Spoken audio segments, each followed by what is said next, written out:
कल राजस्थान में जिस तरह से राकेश टिकैत जी किसान नेता हैं उन पर हमला हुआ तो उसकी चौतरफा आलोचना हो रही है।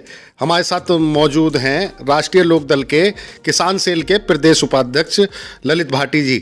ललित भाटी जी से बात करेंगे किसान आंदोलन के बारे में, किसानों की समस्याओं के बारे में, और ये जो कल हमला हुआ इसके बारे में ललित भाटी जी क्या कहते हैं। नमस्कार जी।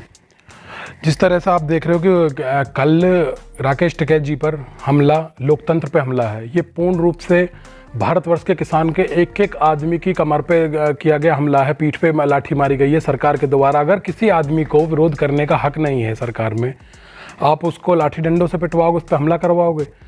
इस तरह की घटना को पूरे देश में बीजेपी की किरकिरी हुई है और ये स्पष्ट रूप से साफ हो गया है कि बीजेपी जो तानाशाह की राजनीति करना चाह रही है, जो एक मुस्त देश को गुलाम बनाने की राजनीति में लगे हुए हैं। ये भारतवर्ष में लोकतंत्र है, संविधान है, जब तक बाबा साहब का दिया हुआ संविधान है, यहाँ इस तरह की घटना को मंजूर नहीं किया जाएगा। और रही बात किसान की, तो किसान इस बात का करारा जवाब देगा। राकेश टिकैत पे हमला समझो लोकतंत्र पे हमला। सरकार ने अपने ताबूत में आखिरी कील ठोक दी है। अब सरकार का जाना तय है। कुर्सी का क्या है, कुर्सी, इनकी लड़ाई सिर्फ कुर्सी रहने तक है और किसान की लड़ाई जिंदा रहने तक है। तो आप लोगों को मैं बताना चाहता हूँ, राकेश टिकैत पे जो हमला हुआ है इसका किसान करारा जवाब देगा। भारतवर्ष में की अर्थव्यवस्था, भारतवर्ष की रीढ़ की हड्डी किसान है। भारतवर्ष में सर्वाधिक वोट बैंक अगर किसी वर्ग का है तो किसान वर्ग का है, और किसान वर्ग इस बात का जवाब देगा आगामी लोकसभा चुनाव में, आगामी विधानसभा चुनाव में, और तत्काल आ रहे जिला पंचायत चुनाव में इसका सेमीफाइनल अब देखने को मिल जाएगा बीजेपी को।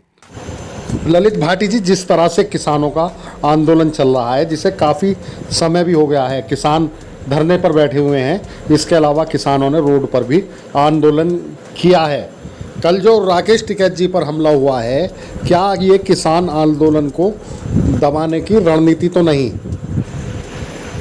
देखिए, किसान को बार बार बदनाम करने की कोशिश तो की जा रही थी, चाहे वो अपने आदमी भेज के लाल किले पे तिरंगा का अपमान कराया जाना हो, चाहे ने डरा धमका के इससे पूर्व में टेंट उखाड़ के फेंक देने वाला मामला हो।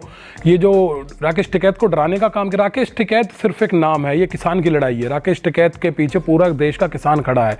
जो भी इंसान किसानों की लड़ाई लड़ेगा, भारतवर्ष का किसान उसके साथ खड़ा है।